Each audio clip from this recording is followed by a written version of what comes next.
আল্লাহ রাব্বুল আলামিন বলেন, যালিকাল কিতাবু লা রাইবা ফীহি হুদাল লিল মুত্তাকিন।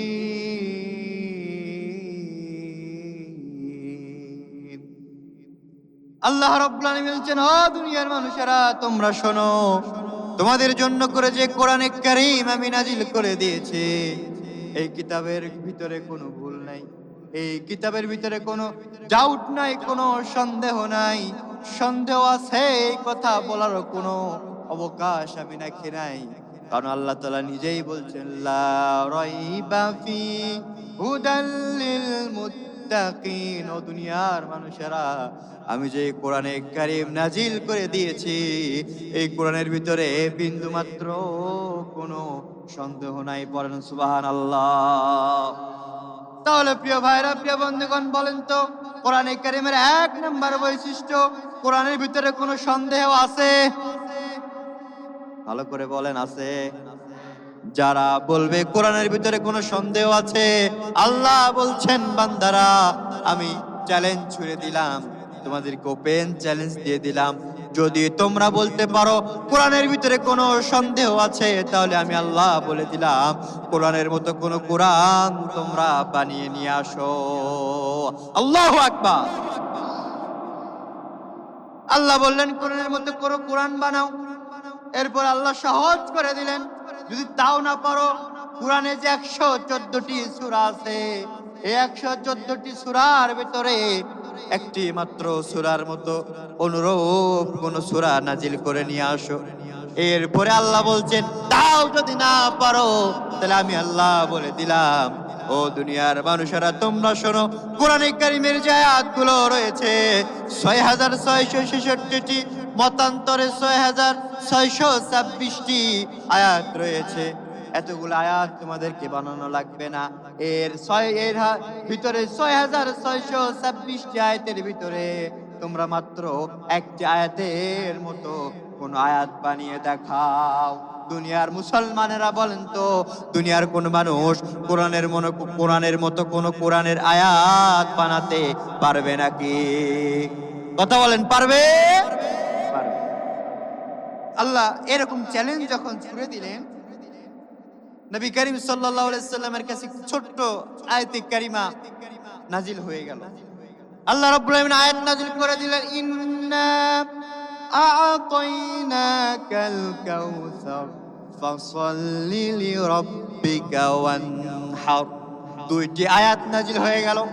আল্লাহ এবার বললেন, ও মক্কার কাফেরেরা তোমরা শোনো, তোমরা তো নিজেদেরকে অনেক পণ্ডিত মনে করো, তোমরা তো নিজেদেরকে অনেক জ্ঞানী মনে করো। আমি যে দুইটি আয়াত নাজিল করে দিলাম, কত বড় জ্ঞানী হয়েছো, কত বড় শিক্ষিত হয়েছো, কত বড় পাণ্ডিত্য অর্জন করেছো। আমি যে কোরআনে কারীমের ছোট্ট একটি সূরা, মাত্র 3 আয়াতের সূরা কাউসার নাজিল করে দিলাম। যদি পারো, সূরা কাউসারের প্রথম 2টি আয়াত আমি নাজিল করে দিয়েছি, যদি পারো 3 নাম্বার আয়াত তোমরা নাজিল করে দাও। সমস্ত কাফেররা অবাক হয়ে গেল।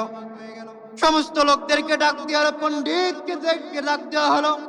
সমস্ত পণ্ডিতরা আসে, এক দিনের পর দিন চলে যায়, গবেষণা করতে করতে তারা এক সময় বলে ফেললো, মক্কার কাফেরেরা, মানুষেরা তোমরা শুনে রেখে দাও, বিশ্ব নবী আব্দুল্লাহর পোলা মুহাম্মদ তো চ্যালেঞ্জ ছুড়ে দিয়েছে, তার আল্লাহ তো বলে দিয়েছে 3 নাম্বার আয়াত কি হবে, একটু তুমি তোমরা বলে দাও। আমরা পাণ্ডিত্য অর্জন করেছি, আমরা পাণ্ডিত্য অর্জন করার পরে আমরা আজকে স্বীকার করে নিলাম, এই যে মক্কা কাবা ঘরের দেওয়ালে 2টি আয়াত ঝুলিয়ে দেওয়া হয়েছে, 3 নাম্বার আয়াত আমাদেরকে ঝুলিয়ে দেওয়ার কথা ছিল, কিন্তু আমরা কাফেরেরা, পণ্ডিতেরা মাথা নত করে নত জানু হয়ে স্বীকার করতে বাধ্য হলাম। 3 নাম্বার আয়াত আমরা কেন, আমাদের 14 পুরুষের কেউ কিয়ামত পর্যন্ত বানাতে পারবে না। পড়েন আল্লাহু আকবার। কেউ বানাতে পারবে না। সবাই অবাক হয়ে গেল। 3 নাম্বার আয়াত তারা লিখে দিল, লাইসা হাযা কালামিন বাশার। ও কাফেররা, তোমরা দেখে যাও, আমরা লিখে দিলাম কিয়ামত পর্যন্ত কোনো মানুষ কোরআনের মতো একটি আয়াত তারা বানাতে পারবে না। চিৎকার দিয়ে বলেন সুবহানাল্লাহ। তাহলে কোরআন এমন একটি কিতাব যার ভিতরে কোনো ভুল নাই, যার ভিতরে কোনো সংশয় নাই। এটার চ্যালেঞ্জ, এটার গ্যারান্টি দিচ্ছেন কে? সবাই একটু বলেন না কে? তাহলে কোরআনে কারীমের 1 নাম্বার বৈশিষ্ট্য হলো this is the book, there is no doubt. এটা এমন একটি বই, এমন একটি কিতাব যার ভিতরে কোনো সন্দেহ নাই, কোনো সংশয় নাই। চিৎকার করে বলেন আল্লাহু আকবার। তাহলে 1 নাম্বার বৈশিষ্ট্য হলো এটা এমন একটি কিতাব যার ভিতরে কোনো সন্দেহ নাই। এবার আসুন 2 নাম্বার বৈশিষ্ট্য। আল্লাহ তাআলা বলছেন 2 নাম্বার বৈশিষ্ট্য হলো এটা হুদাল লিল মুত্তাকিন। আরেক জায়গায় বলছেন হুদাল লিন্নাস, মানব জাতির জন্য হেদায়েতের কেন্দ্রবিন্দু। সুবহানাল্লাহ বলবেন না? বলেন তো এই কোরআন মানুষকে হেদায়েত দিতে পারে কি পারে না? পারে। কেমন পারে? ওমর ফারুক রাদিয়াল্লাহু তাআলা আনহু ইসলাম গ্রহণ করেন নাই। আবু জেহেল ঘোষণা করে দিল, যে ব্যক্তি মুহাম্মাদের কল্লা এনে দিতে পারবে তাকে আমি আবু জেহেল 100টি উট পুরস্কার দিয়ে দেব। 100টি উট পুরস্কার পাবে এমন ঘোষণা যখন আবু জেহেল দিয়ে দিল, আবু জেহেল দিয়ে দেওয়ার পরে ওমরে ফারুক লাফ দিয়ে উঠে দাঁড়ালেন। দাঁড়িয়ে বলছেন আবু জেহেল রে, আবু জেহেল তুমি শোনো, যদি তোমার কথা ঠিক থাকে, কারণ তোমার কথা তো কোনো ঠিক থাকে না। কারণ কর্মীরা জানে নেতার কথা, কখন নেতা কোন কথা বলে। সকালে এক কথা বললে বিকালে ভুলে যায়, এমন নেতা আছে না নাই? আছে না নাই? ওমরে ফারুক বলতেছে, নেতা তুমি তো বললা 100 উট দিবা, তবে তোমার কথা যদি সত্য হয়, তোমার কথা যদি ঠিক থাকে, তাহলে আমি ওমরে ফারুক যাব মুহাম্মাদের কল্যাণের জন্য করে। চলে গেলেন মুহাম্মাদের কল্যাণের জন্য করে। প্রতিমধ্যে হঠাৎ করে একজন এসে বলতেছে, ওমরে ফারুক তুমি কেন যাও? কোথায় যাও রে ওমরে ফারুক? ওমরে ফারুক বলতেছে, ও ভাই আমি তো যাই মুহাম্মাদের কল্যাণের জন্য। ভাই এবার ওই লোকটা প্রশ্ন করছে, তুমি কেন ওমর তুমি যাও কেন মুহাম্মাদের কল্যাণের জন্য? কেন মুহাম্মাদের কল্যাণের জন্য তুমি রওনা দিয়েছো? এবার ওই ওমরে ফারুক বলতেছে, মুহাম্মদ তো আমাদের বাপ দাদার ধর্মে চুন কালি মেখে দিয়েছে, চুন কালি লাগিয়ে দিয়ে তার আল্লাহর ধর্ম প্রচার করছে, দিনের কথা বলছে, আল্লাহর দলের কথা বলছে। আমরা যে শয়তানের দল করি, মানুষের মতবাদ দিয়ে চলি, মানুষের আইন দিয়ে চলি, লেনিন কার্ল মার্ক্সের আইন দিয়ে চলি, তাদের অনুসরণ করে দল গঠন করেছে। তাদের দল অনুসরণ করা বাদ দিয়া আল্লাহর দলের কথা বলছে, ইসলামের কথা বলছে। এই জন্য তার কল্লাকে দ্বিখণ্ডিত করার জন্য করে আমি ওমর নিজেই দায়িত্ব নিয়ে নিয়েছি। ওমরে ফারুক বলতেছে, আমি যাব মুহাম্মাদের কল্যাণের জন্য। এবার ওই লোকটা বলতেছে, তুমি মুহাম্মাদের কল্যাণ বা দেরি করে, আগে যাও, তুমি তোমার বোনের ঘরের ভিতরে চলে যাও। বোনের ঘরের ভিতরে গিয়ে দেখো, যেই দোষের কারণে, যেই ভুলের কারণে তুমি মুহাম্মাদের কল্যাণ নিবা, ওই ভুল, ওই দোষ, ওই ইসলাম তোমার বোন ফাতিমাও গ্রহণ করে নিয়েছে। আস্তে কম সুবহানাল্লাহ, একটু জোরে বলি সুবহানাল্লাহ। ওমর ফারুক আর দেরি করলেন না, চলে গেলেন বোনের ঘরে। বোনের ঘরে যাওয়ার পরে বোনকে গিয়ে দরজায় ধাক্কা দিচ্ছে। বোন এবার ভেতর থেকে কেমন জানি কোরআন তেলাওয়াতের আওয়াজ শোনা যায়। এমন সময় ওমর ফারুক রাগান্বিত হয়ে দরজা ভেঙে ভেতরে ঢুকে পড়লেন। ঢুকে পড়ার পরে বোনকে এবার ধাক্কা মেরে জামিনে ফেলে দিলেন। জামিনে ফেলে দিয়ে মারতে মারতে রক্তাক্ত করে ফেললেন। রক্তাক্ত করতে করতে এবার ভাই হয়ে বোনের দিকে যখন তাকিয়ে ফেলে দিয়েছে, বোনের রক্তাক্ত চেহারার দিকে যখন তাকিয়েছে, ভাই হয়ে দয়া চলে এসেছে। মায়া আসার পরে ওমর ফারুক বোনকে জিজ্ঞেস করতেছে, আরে আমার বোন রে, তুই এত আমারে এত রক্তাক্ত করে ফেলে দেয়, তবু কেন ইসলাম সারিস না? এত মামলা দেই, এত হামলা দেই, এত তোকে নির্যাতন করে, এত নির্যাতন করার পরে, এত জুলুম করার পরে, অত্যাচার করার পরে, তোদের বিরুদ্ধে এত কুলাঙ্গার অভিযোগ দেওয়ার পরেও, এত অভিযোগ তোদের বিরুদ্ধে দেওয়ার পরেও কেন দিনের পথ থেকে ফিরে আসিস না? কেন আল্লাহর দিন থেকে ফিরে আসিস না? কেন দিন কায়েমের কথা বলিস?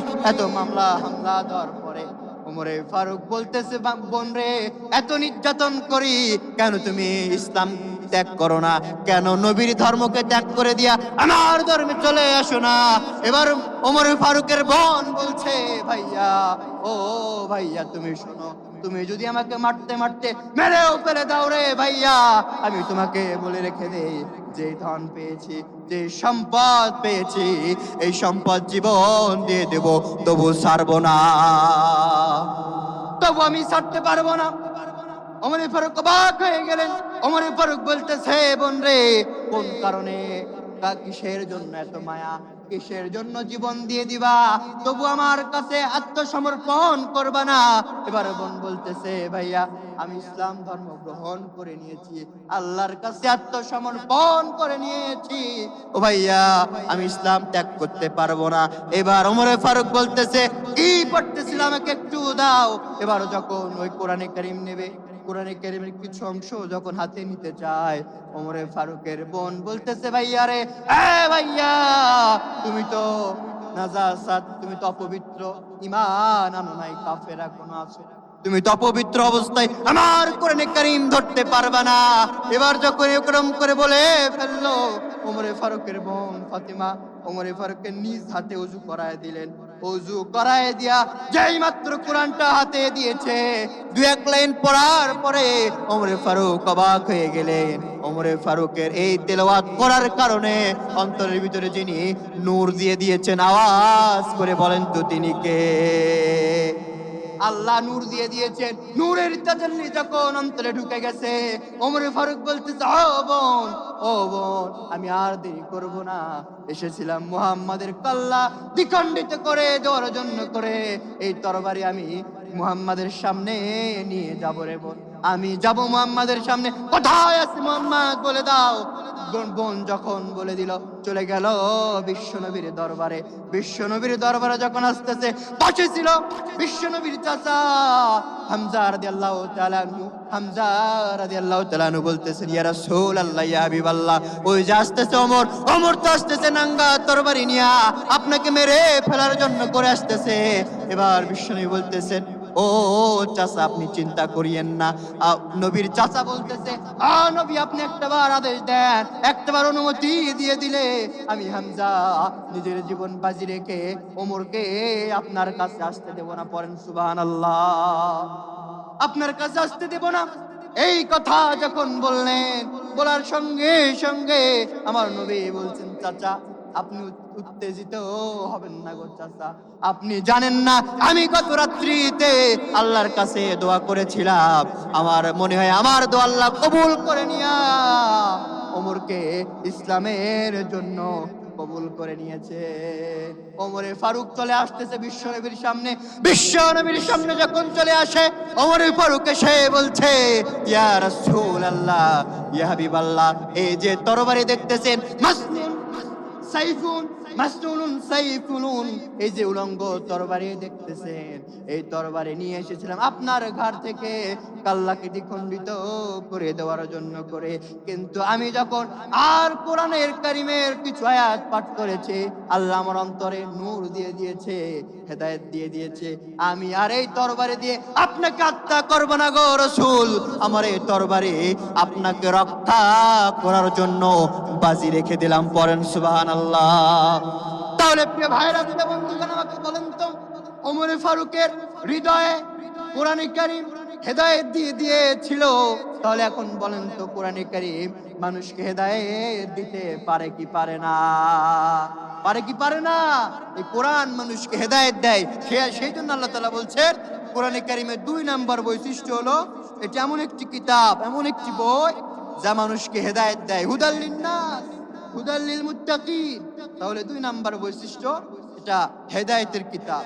নাম্বার 3, এটা এমন একটি কিতাব, এমন একটি বই যেটা আপনি পাঠ করলেও সওয়াব, পাঠ করতে পারেন না কিন্তু শোনেন, শুনলেও যিনি সওয়াব দেবেন তিনি কে? আর একটু জোরে বলেন না, তিনি কে? আল্লাহ দিয়ে দেবে। নবী করিম সাল্লাল্লাহু আলাইহি সাল্লাম বলছেন, মান কারা হারফাম মিন কিতাবিল্লাহ, যারা কোরআনে কারীমের একটি হরফ তেলাওয়াত করবে, আল্লাহ রাব্বুল আলামিন তাকে 10টি নেকি তার আমলনামায় দিয়ে দেবে। বলেন তো নেকি কত বড়? হ্যাঁ, নেকি কত বড়? সম্মানিত হাজিরিন, নেকি কত বড়? এক নেকি সমান উহুদ পাহাড়। এই উহুদ পাহাড় হলো 7 স্কয়ার কিলোমিটার। 7 স্কয়ার কিলোমিটার যদি হয়, সে হিসাব করে 210 স্কয়ার কিলোমিটার হয়। এই 200 স্কয়ার কিলোমিটার, 210 স্কয়ার কিলোমিটার 10 দিয়ে গুণ করলে কত হয়? হ্যাঁ, তাহলে একটি হরফ তেলাওয়াত করলে আপনার আমলনামায় এতগুলো সওয়াব, এত বড় সওয়াব যিনি দিয়ে দেবেন, বলেন তো তিনি কে? তাহলে বলেন, এতগুলো সওয়াব যদি আমার আপনার আমলনামায় ঢোকে, জাহান্নামে যাওয়া লাগবে? তারপরে অধিকাংশ মানুষ যাবে কোথায়? জাহান্নামে। প্রিয় ভাইরা, তাহলে 3 নাম্বার বৈশিষ্ট্য হলো এটা এমন একটি কিতাব যা পড়লেও সওয়াব, শুনলেও সওয়াব। 4 নাম্বার বৈশিষ্ট্য, এটা এমন একটি কিতাব, আল্লাহ তাআলা কোরআনে কারীমের 6 নাম্বার সূরার 165 নাম্বার আয়াতে বলছেন, আল্লাহ রাব্বুল আলামিন বলেন, ওয়া হাযা কিতাবুন আনজালনাহু মুবারাকুন। আল্লাহ রাব্বুল আলামিন বলছেন, ও দুনিয়ার মানুষেরা, তোমরা শোনো, এই কোরআন তোমাদের জন্য বরকতময় করে নাজিল করে দিয়েছি। এই কোরআন তোমাদের জন্য রহমত স্বরূপ নাজিল করেছি। পড়েন সুবহানাল্লাহ। তার মানে আল্লাহ বুঝাতে চাইলেন, বান্দারা কোরআন মানবা, কোরআন দিয়ে জীবন গড়বা, কোরআন দিয়ে সমাজ চালাবা, কোরআন দিয়ে রাষ্ট্র চালাবা। কোরআন থাকবে যেখানে শান্তি থাকবে সেইখানে, কোরআন থাকবে না যেখানে শান্তি পাবা না সেইখানে। কথা বলেন ঠিক কিনা? তার মানে কোরআন আছে যেখানে শান্তি আছে সেখানে, কোরআন নাই যেখানে শান্তি থাকতে পারে না সেখানে। কথা বলেন ঠিক কিনা? কোরআন যেখানে আছে সেখানেই শান্তি, কোরআন যেখানে নাই সেখানে শান্তি থাকতে পারে। তার জলজান্ত প্রমাণ মসজিদগুলো। এই যে মসজিদে কোরআন থাকে, অন্তত মসজিদ মাদ্রাসাগুলো চলে কার নিয়মে? কথা কন না, কার নিয়মে? আল্লাহর নিয়মে চলে। তো এই কোরআন দিয়ে বা আল্লাহর নিয়মে চলার কারণে মসজিদ মাদ্রাসাগুলোতে তুলনামূলকভাবে পদ পদবি বাদ দিয়ে, সভাপতি সেক্রেটারির পদ বাদ দিয়ে কোনো গন্ডগোল আছে? এখন তো মসজিদগুলোতে গন্ডগোল ঢুকে গেছে, মারামারি ঢুকে গেছে। পদ নিয়ে সভাপতি হবে কে, সেক্রেটারি হবে কে, এটা নিয়ে মারামারি, গুতাগুতি, কিলাকিলি আমাদের দেশে আছে না নাই? কথা কন না, কে আছে না নাই? অনেক মসজিদ আছে, মসজিদের সেক্রেটারি হবে কে, সভাপতি হবে কে, ম্যানেজিং কমিটি নিয়ে মারামারি করে, মসজিদের টাইলস ভেঙে, গ্লাস ভেঙে রক্তাক্ত হয়, এমন দৃষ্টান্ত আছে না নাই? প্রিয় ভাইরা, প্রিয় বন্ধুগণ, তাহলে মসজিদগুলো আমাদের জন্য একটা উদাহরণ, আল্লাহর প্রতীক, শান্তির প্রতীক। এই মসজিদগুলো যদি আমাদেরকে এরকম অশান্তির প্রতীক হয়ে যায়, তাহলে আমরা জাতির কাছে মুখ দেখাবো কি করে? প্রিয় ভাইরা, প্রিয় বন্ধুগণ, তাহলে আল্লাহ বলছেন এই কিতাব হলো মুবারকময়, বরকতময় একটি কিতাব। 5 নাম্বার, এই কিতাব এমন একটি কিতাব, আল্লাহ তাআলা বলছেন, আল্লাহ রাব্বুল আলামিন বলেন, কিতাবুন আনজালনাহু ইলাইকা লিতুখরিজান নাসা মিনাস সুলুমাতি ইলান নূর। দুনিয়ার মানুষেরা, তোমরা শোনো, এই কিতাব হলো তোমাদের জন্য একটা লাইট, এই কিতাব হলো তোমাদের জন্য একটা আলো। তোমরা যখন দুনিয়াতে রাত্রিবেলা অন্ধকারে চলতে গিয়া লাইট ব্যবহার করো, টর্চ লাইট ব্যবহার করো, মোবাইলের লাইট ব্যবহার করো, বড় বড় লাইট তোমরা ব্যবহার করো, আল্লাহ বলছেন এই লাইট মানে অন্ধকারে তোমরা লাইট মারবা, এই লাইট নয়। এই লাইট মানে কোন লাইট? আল্লাহ বলছেন, বান্দারা, এই লাইট হলো ওই লাইট, তোমরা যখন জাহান্নামের দ্বার প্রান্তে চলে যাবা, জাহান্নামের সামনে দাঁড়াবা, এই জাহান্নামের সামনে থেকে তোমাদেরকে টেনে টেনে জান্নাতের পথে আনার জন্য এই কোরআন নাজিল করেছি। চিৎকার করে বলেন না সুবহানাল্লাহ। তাহলে কোরআনে কারীমের 5 নাম্বার বৈশিষ্ট্য হলো এই কিতাব আলো স্বরূপ, আলো হিসাবে যিনি নাজিল করেছেন, আওয়াজ দিয়ে বলেন তো তিনি কে? আল্লাহ। 7 নাম্বার, এই কোরআনে কারীমের 7 নাম্বার বৈশিষ্ট্য হলো, আল্লাহ তাআলা বলছেন, আল্লাহ রাব্বুল আলামিন বলেন, হুদাল লিন্নাস وبينات من الهدى والفرقان। আল্লাহ বলছেন বান্দারা এই কোরআন নাজিল করেছি, এই কোরআনের 6 নাম্বার বৈশিষ্ট্য হলো এই কোরআন তোমাদেরকে সত্য মিথ্যা পার্থক্য করার জন্য করে, সত্য মিথ্যা নির্ণয় করার জন্য করে, কোনটা হক কোনটা বাতিল, কোনটা সত্য কোনটা মিথ্যা, কোনটা হালাল কোনটা হারাম, এটা পার্থক্য নির্ণয় করার জন্য করে এই কোরআন আমি নাজিল করে দিয়েছি। পড়েন সুবহানাল্লাহ। তাহলে 6 নাম্বার কোরআনে কারীমের বৈশিষ্ট্য হলো এই কোরআনে কারীম আমাদেরকে সত্য এবং মিথ্যার ভিতরে পার্থক্য নির্ণয় করতে সাহায্য করে। 7 নাম্বার এই কোরআন মুসলমানদের জন্য সংবিধান, দস্তুর, কনস্টিটিউশন। আল্লাহ বলছেন ওয়া ইন্নাহু লাযিকরুন লাকা ওয়া লিকাওমিকা ওয়া সাওফা তুসআলুন। দুনিয়ার মানুষেরা তোমরা শোনো, এই কোরআনে কারীম আমি কেন নাজিল করেছি তোমরা কি জানো নাকি? কোরআনে কারীমের 7 নাম্বার বৈশিষ্ট্য হলো এই কোরআনে কারীম আমি তোমাদের জন্য করে কনস্টিটিউশন তথা সংবিধান করে নাজিল করে দিয়েছি। পড়েন সুবহানাল্লাহ। তাহলে 7 নাম্বার কোরআনে কারীমের বৈশিষ্ট্য হলো এটা মুসলমানদের জন্য, পুরো মানব জাতির জন্য, যারাই মুক্তি পেতে চায় তাদের জন্য একটি সংবিধান। 8 নাম্বার এই পৃথিবীতে কোরআনে কারীমের মুখস্থকারীর সংখ্যা কম না বেশি? বলেন তো। কোরআনের যেরকম হাফেজ আছে, হিন্দুদের ধর্মীয় গ্রন্থ, ইহুদিদের ধর্মীয় গ্রন্থ, খ্রিস্টানদের ধর্মীয় গ্রন্থ, বৌদ্ধদের ধর্মীয় গ্রন্থ, অন্যান্য ধর্মাবলম্বী যত ভাইরা আছে সবার যে ধর্মীয় গ্রন্থ আছে, কোরআনের যেরকম হাফেজ পাওয়া যায় অন্যান্য ধর্মীয় গ্রন্থের কোনো হাফেজ আছে? ভালো করে বলেন, আছে? কিন্তু কোরআনে কারীমের হাফেজ আনকাউন্টলেস, আপনি গণনা করে শেষ করতে পারবেন না। বর্তমান একটা জরিপে বলছে পুরো পৃথিবীতে প্রায় 6 থেকে 7 কোটির মতো হাফেজ আছে। সুবহানাল্লাহ বলবেন না? 6 থেকে 7 কোটি হাফেজ যদি থাকে, কোরআনের বিরুদ্ধে সংগ্রাম করে, কোরআনের বিরুদ্ধে ষড়যন্ত্র করে কোরআনকে নিভিয়ে দিতে পারবে? নিশ্চিন্ত করতে পারবে? পারবে না। কারণ তারা যদি কোরআনকে নিভিয়ে দিতে চায়, কোরআনের আলোকে নিভিয়ে দিতে চায়, আল্লাহ বলবেন হাফেজেরা কোরআন বলা শুরু করো, আলেমেরা তোমরা কোরআন লেখা শুরু করো, আবার কোরআনে কারীম পুনরায় চালু হয়ে যায়। পড়েন আল্লাহু আকবার। এই জন্য কোরআনে কারীমের 8 নাম্বার বৈশিষ্ট্য হলো এটা মুখস্থকারীর সংখ্যা পৃথিবীতে অনেক বেশি। 9 নাম্বার এই কিতাব মুসলমানদের জন্য একটি বিজ্ঞানময় কিতাব। সুবহানাল্লাহ বলবেন না? আল্লাহ তাআলা বলছেন ইয়াসিন ওয়াল কুরআনিল হাকীম, এই কোরআন তোমাদের জন্য একটা বিজ্ঞানময় মহাবিজ্ঞান। কারণ কোরআনে যে সমস্ত বিজ্ঞান আছে, এই সমস্ত বিজ্ঞানীদের তথ্যগুলো কোরআন 150 বছর আগে নাজিল করে দিয়েছে। আর বর্তমান হালের বিজ্ঞানীরা এগুলো 100 বছর 200 বছর পরে এগুলোকে আমাদের সামনে ডিস্ট্রিবিউট করছে, আমাদের সামনে বিস্তারিত আকারে বর্ণনা করছে। অথচ এই বিজ্ঞানীদের তথ্যগুলো 1500 বছর আগে তিনি কোরআনে কারীমে নাজিল করে দিয়েছেন। আওয়াজ দিয়ে বলেন তো মুসলমান তিনি কে? আল্লাহ। তাহলে 9 নাম্বার হলো এটি বিজ্ঞানময় একটি কিতাব।